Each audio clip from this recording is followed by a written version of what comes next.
Hello guys, welcome to another segment of Abby's Corner, and if it's your first time watching, please do subscribe to my channel, hit the like button, comment, share, tell your friends about Abby's Corner. We talk about a lot of things, and you know, I have Taiwo again with me. You should know his face right now, you know. Like he's regular. I'm not that on you because no, please.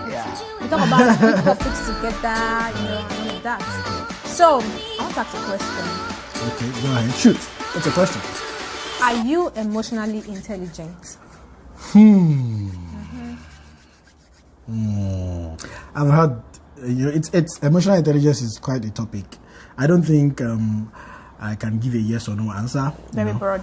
It's very broad, but maybe it's something we can talk about, really. Yeah, we can talk about some of the domains, some of the characteristics of that.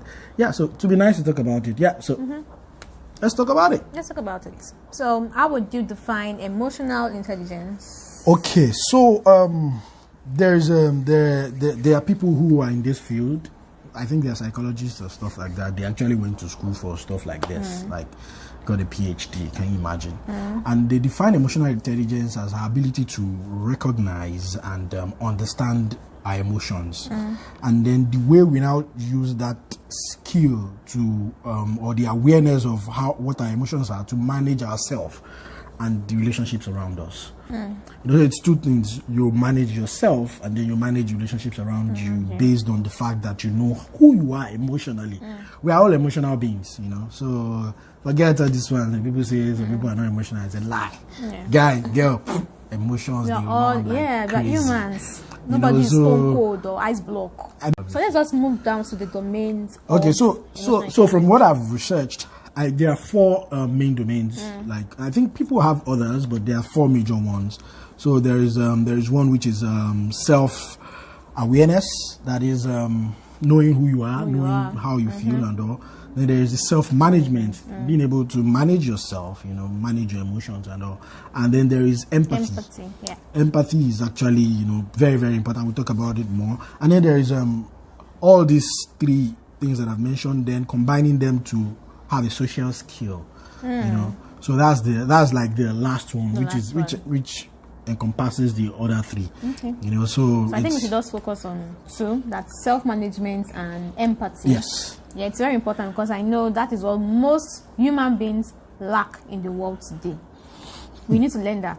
Hey! Especially in Africa. Sorry, ma. Emotional intelligence. Yeah, because we say African men are strong. African men, they don't show emotions. That's stereotypes, actually. That's stereotypes, yeah. So I think we should focus on those two aspects. Yeah. You know? So today we'll talk about self-management and empathy. So we'll just start with self-management. So self-management, it's more like how we manage ourselves when we are facing distressing situations, like when we are maybe under pressure or under stress, you know, how we react, or maybe when somebody does something to us, how do we handle those things?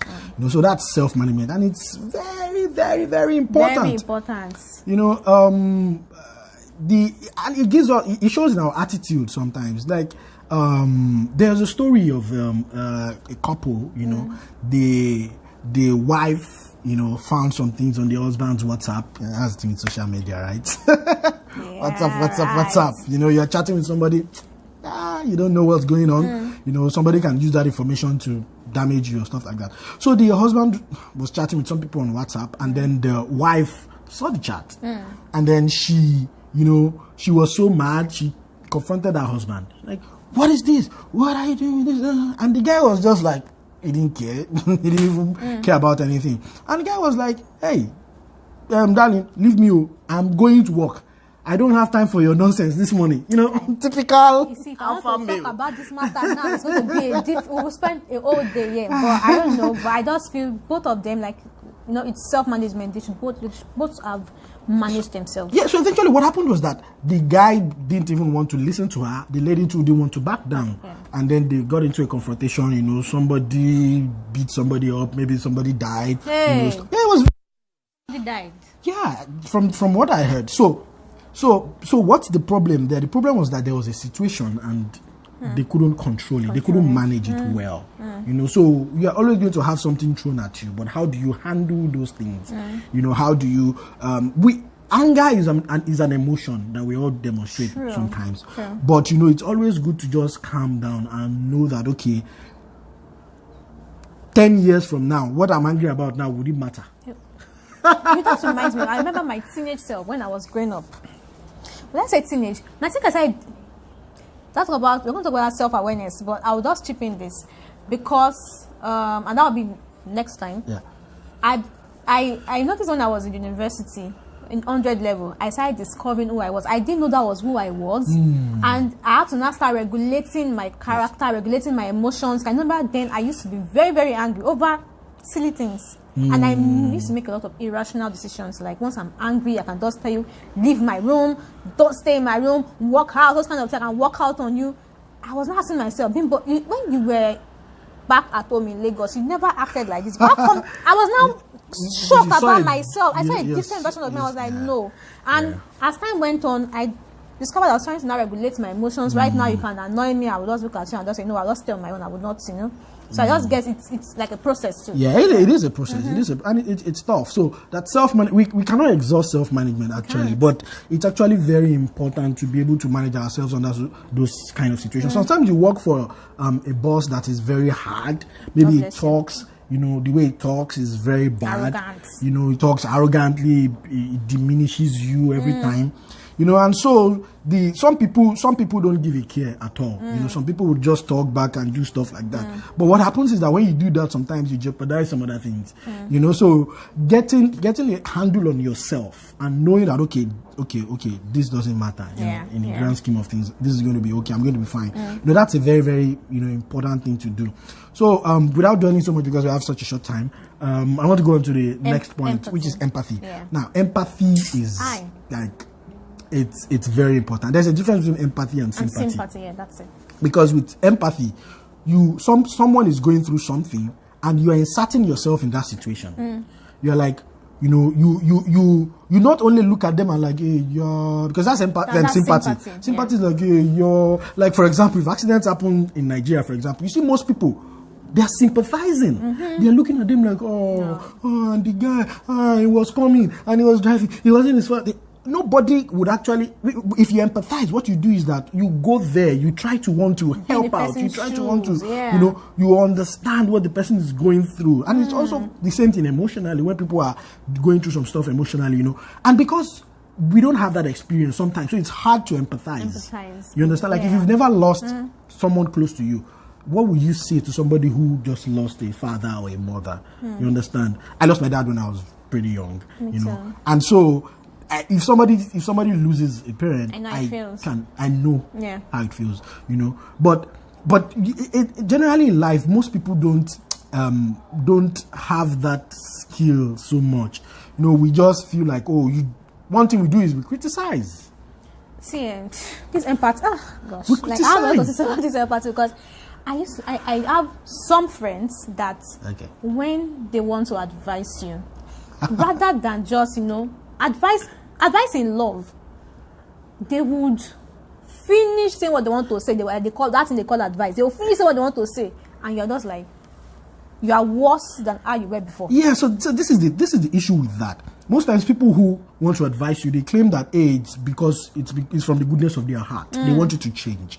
You know, so they say they want to advise. So they say they are like they champion this cause of, I'm a straight shooter. I talk the way it is in my heart. It's good to advise somebody or to give somebody some pointers on some things that they're doing. But I feel like before you criticize, it's important to first of all have some kind of relationship with the other person. You know, maybe you are friends and you are good friends. You know, you give positive feedback a lot.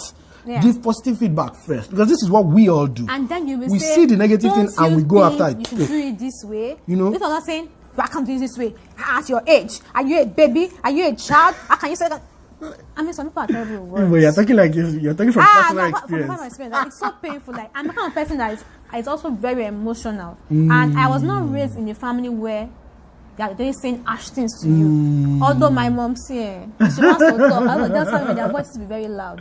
But it's not like she said, I'm not shouting, what I'm saying is, the good cause, so it's because I love you, all those kind of things. But the thing is, I was love. tough love, but it even happens in relationships as well. You're dating someone and the person is not putting himself in your shoes, and you're just like, why are you acting this way? Even some marriages, some men will be like, I don't expect this person to be like, hello, honey, where are you? Must you always come here all the time? What is it? But the woman loves you, and that's why she's doing what she's doing. I just feel it's a very broad, and I feel like women tend to do better on average than men on empathy.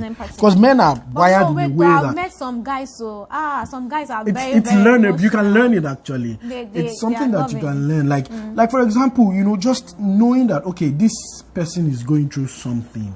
Like for example, you go to some place of work and some managers or some supervisors, they are working with these guys every day. You've been working together for like 3-4 years.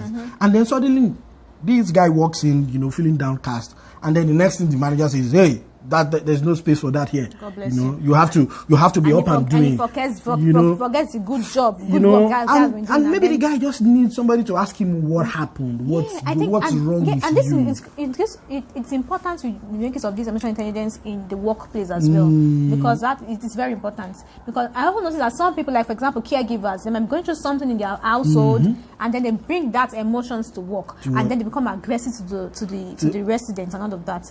So it's a case study is Nigerian nurses. They're always angry for no reason. Madam, sit down. They're always angry for no reason. I remember we used to say that, maybe they're fighting with their husbands at home. Like, no empathy. And you're dealing with to give you health. Injection. You're dealing my with... friend, put your buttocks where? Stay. Especially when you're young.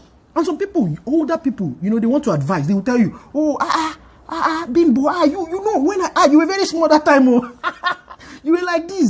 In fact, you didn't used to wear clothes. That reminds and then they'll belittle you. That reminds me of one time in church in Nigeria. Some couples were about to get married. So the normal tradition, they will ask you, okay, if you are getting married, so person stand up, let the church recognize you, and they did that. And after church, this man just walked up to me and said, hey, so when the one that stood up in church that time, like during the service, about someone is getting married, I said, no, I was not the one. I said, I would have said so. How can someone at your age get married? Like, I would have called your mom to ask her why someone at your age get married. At that time, I was like 26.